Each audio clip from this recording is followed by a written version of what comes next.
প্রাথমিক পর্যায়ে 13টি জেলায় 15টি ওয়ার্ডে 37,814টি নারী প্রধান পরিবারকে ফ্যামিলি কার্ড প্রদানের নতুন সুযোগ সূচনা করেছেন।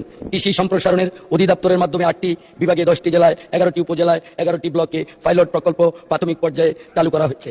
মাননীয় স্পিকার, এছাড়া নির্বাচনী অঙ্গীকার অনুযায়ী আমাদের সরকার ইতিমধ্যে 10,000 টাকা পর্যন্ত কৃষি ঋণ মওকুফ করেছে।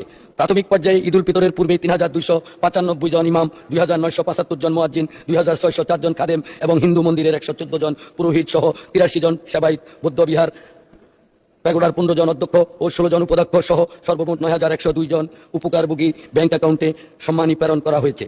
ই হেলথ কার্ড প্রদান বিষয়ে পাইলটিং কার্যক্রমের আওতায় খুলনা জেলায় 25 লক্ষ ই হেলথ কার্ড প্রদানের জন্য একটি প্রকল্প অনুমোদনের প্রক্রিয়াধীন রয়েছে। মাননীয় স্পিকার, আমাদের সরকারের নির্বাচনী ইশতেহার অনুযায়ী আগামী 5 বছরের 20,000 কিলোমিটার খাল। ধন্যবাদ মাননীয় সদস্য। আলোচনায় অংশগ্রহণ। ধন্যবাদ মাননীয় সদস্য।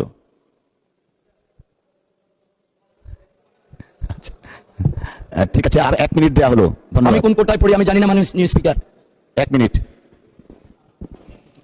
5 বছরে 25 কোটি বৃক্ষরোপণ ও সবুজ কর্মসংস্থানের সৃষ্টির লক্ষ্যে বনায়ন সৃজনের জন্য ইতিমধ্যে 1,50,00,000 বিভিন্ন প্রজাতির চারা উৎপাদন করা হয়েছে। চলতি অর্থ বছরে সরকারি প্রাথমিক বিদ্যালয়ে 2 লক্ষ শিশুর মাঝে বিনামূল্যে স্কুল ড্রেস বিতরণের পরিকল্পনা রয়েছে। কারিগরি ও ভাষা দক্ষতা উন্নয়নে আগামী 180 দিনের মধ্যে কারিগরি শিক্ষা প্রতিষ্ঠানের 9,000 শিক্ষককে ট্যাব প্রদান সহ 3,832টি মাল্টিমিডিয়া ক্লাসরুম স্থাপন করা হয়েছে।